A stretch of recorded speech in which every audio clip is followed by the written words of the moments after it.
Ladies and gentlemen, welcome to BSV TV. I'm your host Satoshi, and on this show we'll be defending the one and only, truly genuine Bitcoin. The Bitcoin that Satoshi Nakamoto designed in his white paper as a peer-to-peer electronic cash system for the world. Let's get the disclaimers out of the way. So all the statements that you hear on this show are opinion and must only ever be taken as opinion. They are never to be taken as any form of advice, family, financial, sexual or otherwise. And on that note, let's sit back, relax, have some fun and enjoy the show. Get paid for your content in Bitcoin and set your own fee on Streamanity. Yeah, I'm not surprised I wasn't asked why I'm convinced Craig is Satoshi. I posted on Reddit. He signed in my presence using the private key from block number one, the very first mined Bitcoin block, on a computer that I'm convinced had not been tampered with, on software I'm convinced that had not been tampered with, a message of my choosing. At Enchain, we've just funded a number of universities doing, so far, a test up to 1 gigabyte because it validates what we've already done independently. We've tested up to 380 gigabyte blocks. We've tested 1 million transactions a second and transaction sizes up to 20 megabytes. Super complex scripts, basically ones that can run operating systems. That's all of global commerce times about 50. On top of that, we can have complex scripts. On top of that, we can scale each of those transactions 1,000 times, which effectively means about 1 billion transactions per second, which means we can then have all derivatives, all complex trades. That means high frequency trading. It means everything that happens globally. Is the market that effectively BSV is going for, is that global e-commerce, which is currently valued at $29 trillion? No, that's too small. Buy and sell Bitcoin instantly at bsvgravity.com. And you can now book and pay for your winter holiday at skibsv.com. Alrighty people, good afternoon. It is Sunday the 13th of June 2021. Welcome to Bitcoin SV TV, aka Bitcoin TV, aka Satoshi TV. So the reason we broadcast on Twitch is because YouTube have already taken down 2 of my channels and they were preventing me from editing my shows and they were deleting episodes, and I was just like, you know what, this is absolutely insane. So now we're going to broadcast live on Twitch, upload the episode to Streamanity, and then any edited bits goes onto YouTube a week later. So let's get on with some gossip. Let's find out what the latest is. Here we go. So yeah, just been having a look at these on CoinGeek. So I thought this one sounded quite interesting. 7 hours ago by Ed Drake, World Economic Forum publishes policy papers on DeFi regulation. Alright, let's see what the World Economic Forum wants, shall we? Old Klaus Schwab. The World Economic Forum has published a policy toolkit for decentralized finance in a bid to help shape regulation for digital asset marketplaces between different countries. The World Economic Forum policy toolkit coincides with growing interest in regulated decentralized finance worldwide and presents guidance for regulators to help formulate effective legislative responses. The toolkit has been developed with support from Blockchain and Digital Asset Project at the Wharton School of University of Pennsylvania, as well as entrepreneurs, regulators and legal professionals connected to the industry who don't have an effing clue about it, I might add. Regulators contributing to the policy document include representatives from the United States, yeah, like they know what they're doing, and from lawmakers involved in creating new European markets in crypto assets rules. Shalina Warren, the deputy head of the World Economic Forum Center for the Fourth Industrial Revolution, said the toolkit provided for rules that would ensure DeFi firms were not disadvantaged compared to incumbent firms in the sector. This is something we spend a lot of time thinking about, yeah, because I don't know anything about it, both with respect to supporting fledgling companies driving innovation, but also with respect to what it means in terms of access. Part of the promise of DeFi is a more democratized path to engaging with financial services, whether lending, insurance, or other. Just gambling, basically. I mean, who knows? There might be some decent platforms on BSC, but they're never decentralized because they can just simply be shut down. Whoever created it can turn it off. That's it.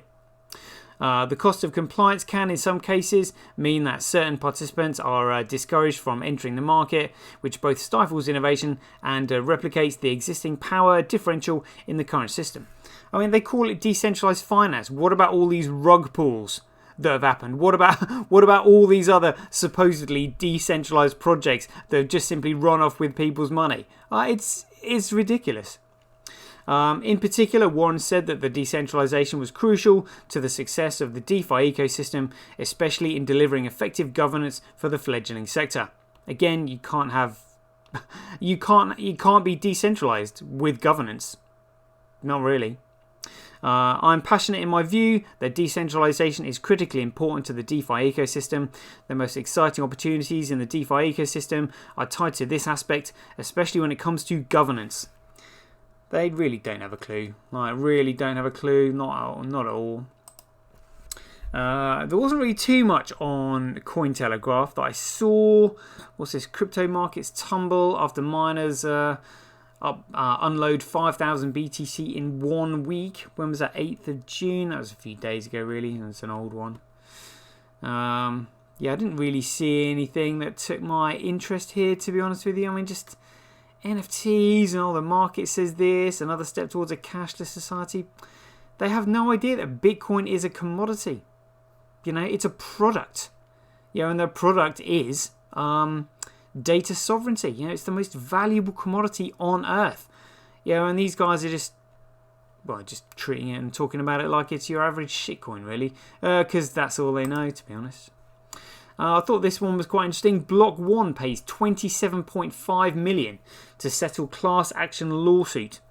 The suit related to Block 1's record-setting $4 billion token sale for the EOS blockchain. I mean, EOS is delegated proof of stake. It's an absolutely centralized piece of garbage. I had to stop myself from swearing there, trying to calm things down a little bit. Better language and all that. Block 1 settled a class action lawsuit filed by the Crypto Assets Opportunity Fund related to the company's record-setting $4 billion token sale in 2018. The court approved the $27.5 million settlement. The court approved $27.5 million settlement, closes the lawsuit, Block 1 announced Friday. Block 1 called the suit without merit in a blog post, but said the settlement would allow it to focus more time and energy on running our business. Block 1 previously settled with the US Securities and Exchange Commission for $24 million over the alleged unregistered security sale. Block 1 raised a whopping sum at the peak of the crypto market's bull run to build the software that powers the EOS blockchain. The Crypto Asset Opportunity Fund argued that Block.1 had purposely misled investors and artificially inflated its EOS token price during its year-long initial coin offering, which ended in 2018. Honestly, I mean, well, I say 2018. I keep forgetting how fast time has flown, but I mean, all these ICOs, I mean, they're just absolute pieces of garbage, and the regulators, well, even the regulators haven't really got to grips with it, but I mean, certainly not shitcoiners who buy into all this EOS. I mean, my goodness, it's really, it's a little bit disheartening, really, when you realise that people could be that stupid, but there's so much money on the line. I mean, Block 1 has paid $27.5 million. Is that in dollars? Have they, converted? I mean, if they did convert, they might well owe capital gains on that as well, hopefully. Sting them a little bit more. But I mean, $27.5 million to the record-setting $4 billion. They raised $4 billion. That's 4,000 million.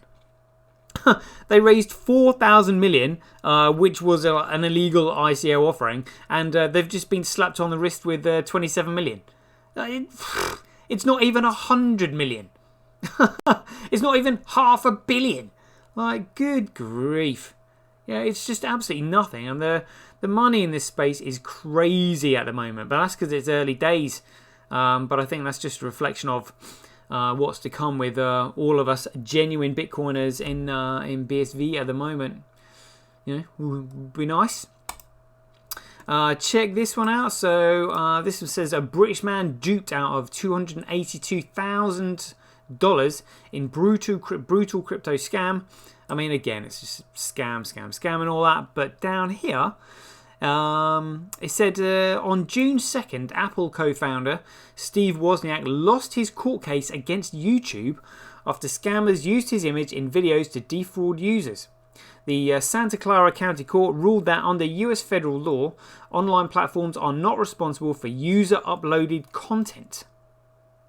They're not responsible for user-uploaded content. According to the US Federal Trade Commission, in the 6 months between October 2020 and March 2021, American consumers reported losses of $82 million to online crypto scammers. Jeepers, I mean, no wonder they're scamming. $82 million. But again, shitcoiners, shit for brains, don't know what they're doing. They can easily be taken advantage of. Because, basically no one knows what they're doing. It literally is like the blind leading the blind. Give us your money because of X, Y, Z. Oh, right, here you go. Then cheers, mate. See you later.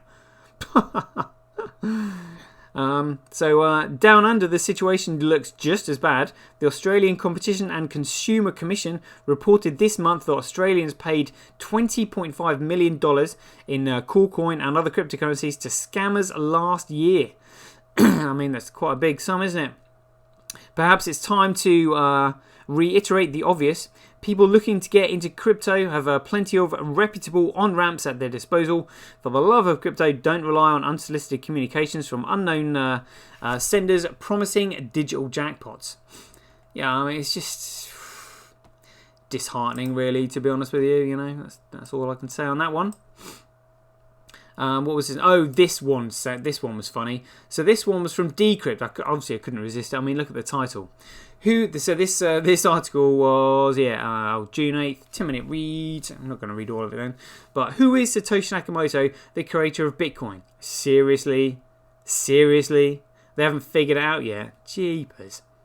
So the identity of Bitcoin's pseudonymous creator remains a mystery to this day. Not really. I mean, Craig has signed in front of Gavin Andresen, he's signed in front of Ian Grigg, he's signed in front of the BBC, he's signed in front of other groups of peoples and Stephen Matthews, Calvin Ayre, just all, as if you're going to fool Ian Grigg, as if you're going to fool Gavin Andresen, but obviously kind of like rather, a bit of a wet blanket personality. Blockstream have got their long tentacle claws into him. He's backpedaled a few times, but he knows what he saw. We heard it in the intro there, So, in brief, Satoshi Nakamoto is the pseudonym adopted by the creator of Bitcoin. The real identity of Satoshi Nakamoto has never been definitively proven. Well, just wait until it is. Whew, looking forward to that. Bitcoin arrived in 2008, but its creator to this day is known only by the pseudonym they chose, Satoshi Nakamoto. Many have spun up theories about who Satoshi really is, either to solve the mystery or, in some cases, to further an agenda of their own, but no one has offered a definitive answer. I think Craig has, actually. Satoshi Nakamoto, what we know. The first evidence of the Bitcoin we know today turned up in August of 2008 when someone anonymously registered the domain name bitcoin.org. And again, so I can't remember if that was Dave who did that on behalf of Craig, maybe, I think, or whether Craig did it. But either way, that kind of date is not as really relevant or poignant, should I say, as the other dates, as in kind of like when the white paper was released. In October of that year, an author who went by the moniker of Satoshi Nakamoto published the Bitcoin white paper, Bitcoin, a peer-to-peer electronic cash system. Yeah, but not like Blockstream want you to, not like Blockstream want people to be reminded that that's what Bitcoin is. To metsdowd.com, a site for cryptography fans. It explained how a digital currency, which its author dubbed Bitcoin would work. A few months later, in January 2009, the Bitcoin network roared into life. Satoshi Nakamoto released the first version of the software that launched the network and mined the very first Bitcoin in the very first Bitcoin block of Bitcoin that today consists of more than 680,000 blocks. What? Satoshi inscribed the text message.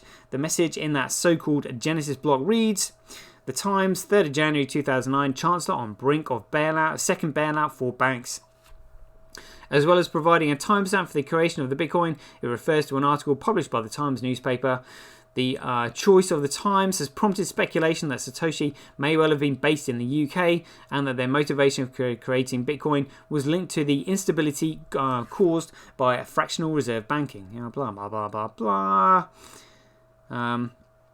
Classic quote there. If you don't believe me or don't get it, I don't have time to convince you. Sorry. I mean, it's just got, honestly, it's just got Craig written all over it. In 2010, Nakamoto handed over control of the repository containing the Bitcoin source code to Gavin Andresen, who met with Craig to discuss this, a software developer. Then on April 23rd, 2011, Satoshi Nakamoto sent their last email. "I've moved on to other things. It's in good hands with Gavin and everyone." All activity from Satoshi Nakamoto stopped soon afterwards. The Bitcoin wallet tied to Satoshi have not been accessed or spent since mid-2009. In 2014, Satoshi's P2P Foundation account briefly reactivated to announce that "I'm not Dorian Nakamoto," because he's not, rebutted a Newsweek article that named the Japanese-American man as the creator of Bitcoin. Since then, Satoshi has remained silent. No, I think you'll find he's actually come out and tried to tell people who he is, but nobody believes him. Oh, come on. Are you gonna... Candidates, here we go. A number of names have been put forward as the possible identity of Satoshi Nakamoto. Let's hear it then, shall we? Some even think that Satoshi may have been a group of people further muddying the waters. Some of the possible candidates who've been named as Satoshi or put their names forward include Hal Finney. Well, he never said he was Satoshi. A journalist actually went to see Hal Finney and asked him if he was Satoshi, and said that he sort of like had a big smile on his face, although he was incapacitated at the time in the wheelchair. He still seemed quite amused by the fact that the reporter suspected that he might be Satoshi Nakamoto. Gavin Andresen, well, it's clearly not Gavin, because Gavin received the keys from, the keys for the repository from Craig. and Hal Finney was also not communicating with Gavin, and it was Hal Finney that received the first Bitcoin transaction from Satoshi Nakamoto, i.e. Craig, for 10 Bitcoin. So it's we can write Gavin out. Nick Szabo, we know it's not Nick Szabo because he didn't know that Bitcoin was Turing complete. So if you knew that something was Turing complete because you created it, you would just simply say so. Adam Back, well, it's clearly not Adam Back because he literally hasn't got a clue what he's talking about. And in fact, you know what, while we're here, we'll just have this talk here from Adam Back sounding like an absolute buffoon because it's well worth it. Here we go, let's have a quick look at this. Well, let me just find. Should have had this ready. Here we go. Just for lulz. Here we go. We're gonna play this video. It's always worth playing. Right. Where are you? Adam Back. Seriously, come on. I know you're here somewhere. Got it. Right. So. Adam Back. Well, let's cross that one out right now, shall we? So have a listen to this.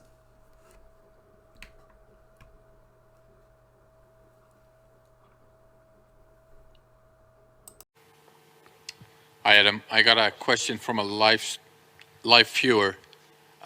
So it's from Arnhem. In Arnhem they have the Arnhem Bitcoin Stop initiative, which has got like 100 restaurants and bars and shops and all these sort of they're actually accepting Bitcoin today. So they're kind of struggling with the fee situation right now. So they're kind of looking for a solution that's ready today, like something they can use as soon as possible. Now, one solution you mentioned is to use off-chain services where people could put a little bit of money somewhere off chain at some service provider and payments happen off chain. The other solution would be to use an altcoin that has very cheap fees. Do you think one solution is preferable over the other, and if so, why? So, fee estimation in some cases is quite bad. If you're paying a friend, you can probably afford to wait 4 hours and not pay a priority fee. So I'd encourage everybody to get a wallet that allows you to override and set your own fees, set them lower. Make sure to turn on replace by fees so that you could increase them later if you guess too low. Lightning, maybe they could be an early adopter of Lightning, but that's not really ready yet, so. Well, you can download and make transactions and stuff, but I agree that the wallet integration is not complete. You could have, I think some Bitcoin businesses have a tab, so you pay them and then you work your tab down and presumably you can cash your tab out if you don't use it, if they have repeat custom, or maybe the shops in the local area could make a shared tab or something in anticipation of, somebody in the local area who's a technology expert could make a local Bitcoin tab that's interoperable between the shops and some kind of app to do it. Thanks, everyone. Thanks, Adam. Does that honestly sound like Satoshi Nakamoto to you? He sounds like an absolute muppet. An absolute muppet. I'm livid. And they still put his name down as a contender. And let's go back to Gavin Andresen just quickly. Here we go. Yeah, I'm not surprised. I wasn't asked why I'm convinced Craig is Satoshi. He signed in my presence using the private key from block number 1, the very first mined Bitcoin block, on a computer that I'm convinced had not been tampered with, on software I'm convinced that had not been tampered with, a message of my choosing. There we go. So Gavin seems pretty convinced that it's Craig. I wonder if Craig is actually on this list. So we can cross Gavin out, we can cross Hal out, we can cross Adam back out, Nick Szabo we can cross out. What's this? Len Sassman. Sassaman, a contributor to the Cypherpunk mailing list where Satoshi first announced Bitcoin. Sassaman was an expert in public key cryptography and worked alongside Hal Finney. Sassaman was memorialized on the Bitcoin blockchain following his suicide in 2011. Oh dear, I don't know anything about him, unfortunately. But it's not him, man. Hey, Craig makes an appearance. Check it out. All right. An Australian entrepreneur who convinced the BBC, among others. Wright has been involved in a lengthy court battle that hinges on him being able to access crypto addresses allegedly belonging to Satoshi Nakamoto. Several pieces of evidence purporting to back up Wright's claim include PGP keys, that's pretty good privacy keys, have been called into question. Yeah, because they don't want it to be him. It is absolutely him. Dorian Satoshi Nakamoto. Well, Satoshi Nakamoto already said it's not Dorian Satoshi Nakamoto, so we can cross that one out. Elon Musk. No, it's not Elon Musk. He just went and bought a load of BTC. He doesn't have a clue what Bitcoin is. Why has Satoshi hidden their identity? Again, this will be quite funny, so have a quick read of this then. The reasons for Satoshi Nakamoto deciding to mask their identity in the first place is also a topic of debate, not really. One explanation relates to crypto creators' outsized influence on the communities that spring up around their coins. Vitalik Buterin, for instance, has expressed disquiet over his own stature around Ethereum. This means Satoshi may have chosen to remain anonymous and eventually walk away so as to avoid exerting too much influence and help Bitcoin avoid the pitfalls of centralization. Well, it was actually to enable it to become a commodity, because Bitcoin gets its fundamental value from the neutral growth and size of its network. But again, the neutral growth and size, only needs to be for a certain amount of time. And we know that Craig had the keys to the Tulip Trust ordered to be returned to him on the 1st of January 2020, which basically was what he was aiming for in everything that he did. It's like, right, 1st of January 2020. He likes choosing dates. He's Asperger's. He's like, right, when are we going to set this date for? That's when the period of adding value starts, on the 1st of January 2020, because the period of decentralization, neutral growth and speculation is over. Yes, indeed. So we are now in very exciting times. Oh, blah, blah, blah, blah. I can't be bothered reading the rest of that. It's all crap. Look at this. So look, I saw this one. Look, Ethereum co-founder Anthony Di Loro bets big on the future of Cardano and Polkadot. Oh, yeah, honestly, you couldn't make it up. So it says here, Ethereum co-founder Anthony Di Loro bets big on the future of Cardano and Polkadot. The Ethereum co-founder said that his investments in Cardano and Polkadot because the projects are managed by goal-orientated individuals, and he just blatantly doesn't believe in Ethereum anymore because it's an absolute load of crap. Anthony Di Loro, a Canadian entrepreneur and the co-founder of a leading smart contract platform Ethereum, said that he believes in the potential of Cardano and Polkadot. Right, well, Cardano is just a blatant exit scam, just like Charlie Lee did with Litecoin. That's exactly what Charles Hoskinson did with Cardano. And Polkadot, again, created by Gareth Wood. Oh, I pulled that one out of the bag. You know, Gareth Wood, you know, seeing him drinking whiskey on podcast, not exactly the best look, absolute joker.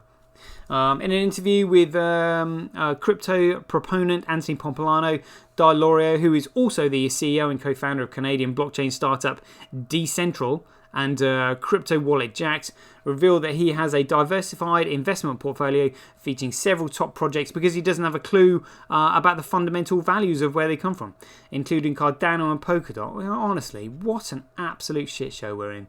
A total shit show. CoinGate didn't really see anything here, just something about Taproot. Taproot locked in for Bitcoin is just 14 blocks away. Well, we'll see if we can find out more about that. So this was news from Bcrash News. Jack Dorsey hints at Lightning Network integration on Twitter.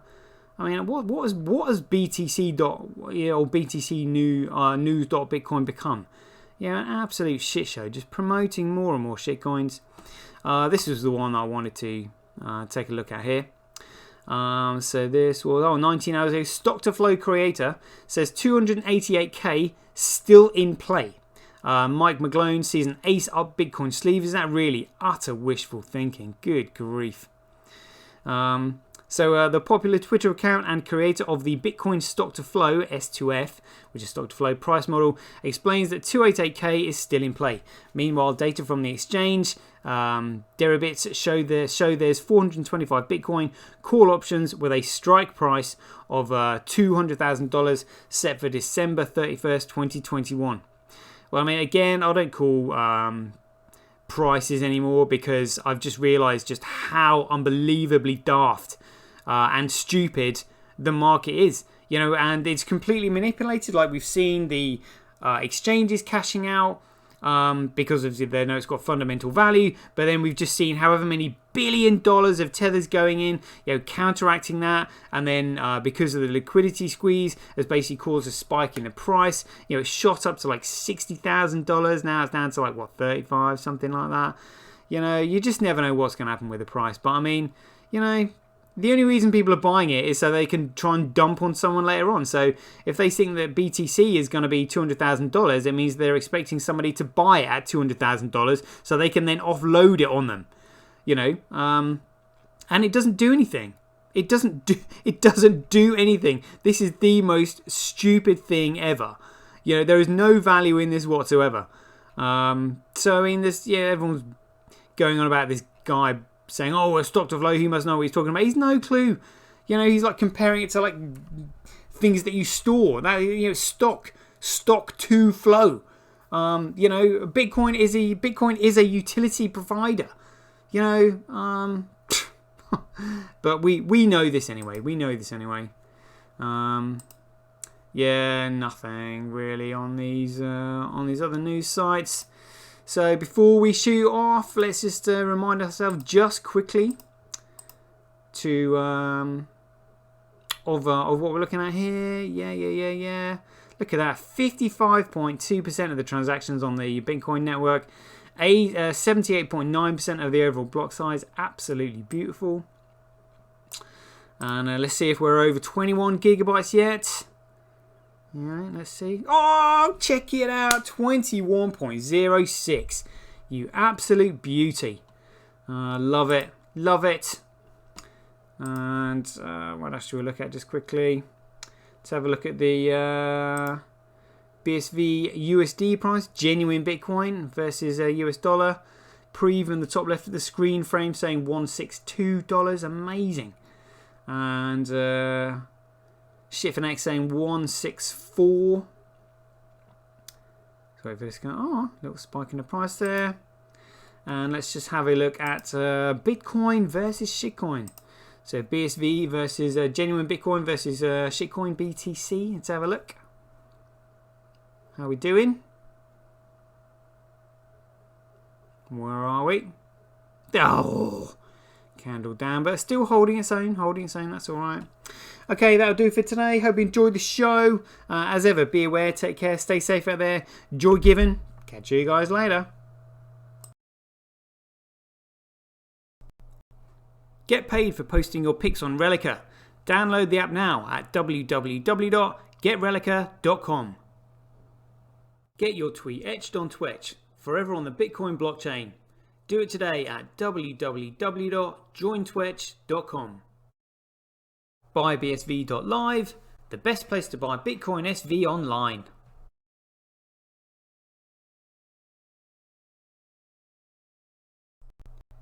Support independent content creators on micropayment platforms such as Streamanity, Twitch and Relica. We should profit from our data, not the large corporations who track, monitor and sell it. If you enjoy the Bitcoin content that I produce, please support me by heading over to www.satoshi.tv, where you can keep up to date with all the latest news, gossip and content as it's created. Thanks very much. To get started in Bitcoin, go to freebsv.com, where you can claim your free Bitcoin. Then head over to Twitter and follow @IamSatoshi, where you can take part in his very generous and world famous free giveaways. The future of advertising meets the power of Bitcoin at Tonic Pow. Get paid for posting advertising campaigns to your social media profiles. Go to www.tonicpowads.com.